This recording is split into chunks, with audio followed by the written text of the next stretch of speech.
भ्रम फैलाने की साजिश रची गई। डॉक्टर भीमराव अंबेडकर का भारत के विकास में जितना योगदान रहा है उतना शायद ही किसी और राजनेता का रहा हो। एक अर्थशास्त्री, समाजशास्त्री, शिक्षाविद और कानून के जानकार के तौर पर अंबेडकर ने आधुनिक भारत की नींव रखी थी और देश उनके इस योगदान को लेकर आज भी जागरूक नहीं है। आपको बता दें कि डॉक्टर अंबेडकर संविधान की प्रारूप समिति के अध्यक्ष थे। उन पर आधुनिक भारत का संविधान बनाने की जिम्मेदारी थी और उन्होंने ऐसे संविधान की रचना की जिसकी नजरों में सभी नागरिक एक समान हो, जो धर्मनिरपेक्ष हो और जिस पर देश के सभी नागरिक विश्वास करें। एक तरह से भीमराव अंबेडकर ने आजाद भारत के डीएनए की रचना की थी। इसके अलावा डॉक्टर अंबेडकर की प्रेरणा से ही भारत के फाइनेंस कमीशन यानी वित्त आयोग की स्थापना हुई थी।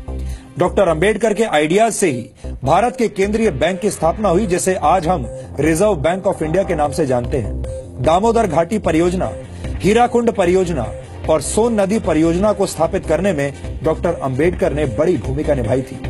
भारत में एम्प्लॉयमेंट एक्सचेंजेस की स्थापना भी डॉक्टर अंबेडकर के विचारों की वजह से ही हुई थी।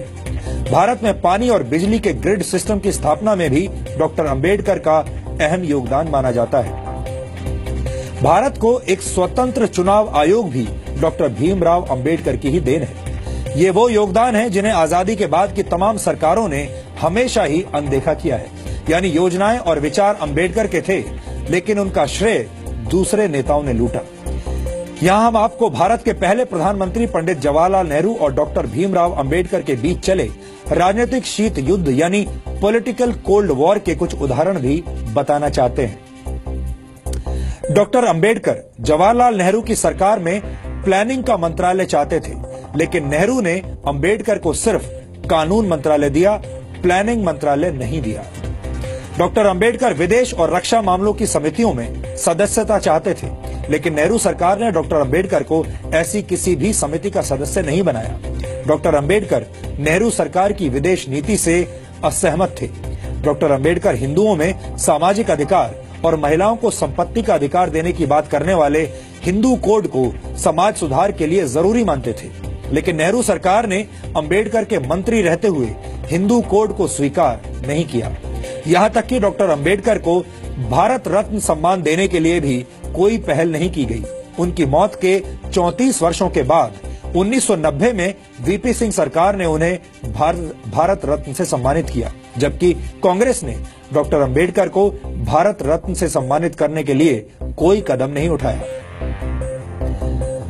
अब आप समझ गए होंगे कि बाबा साहेब डॉक्टर भीमराव अंबेडकर से जुड़ी तमाम सच्चाइयों को हमसे और आपसे कैसे दूर रखा गया है।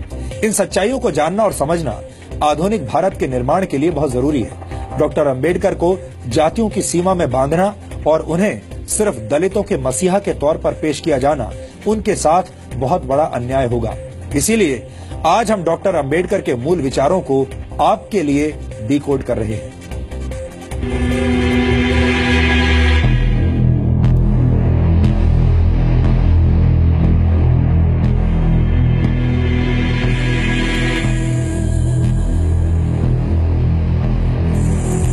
ये गुलामी से संघर्ष करते भारत की तस्वीर है।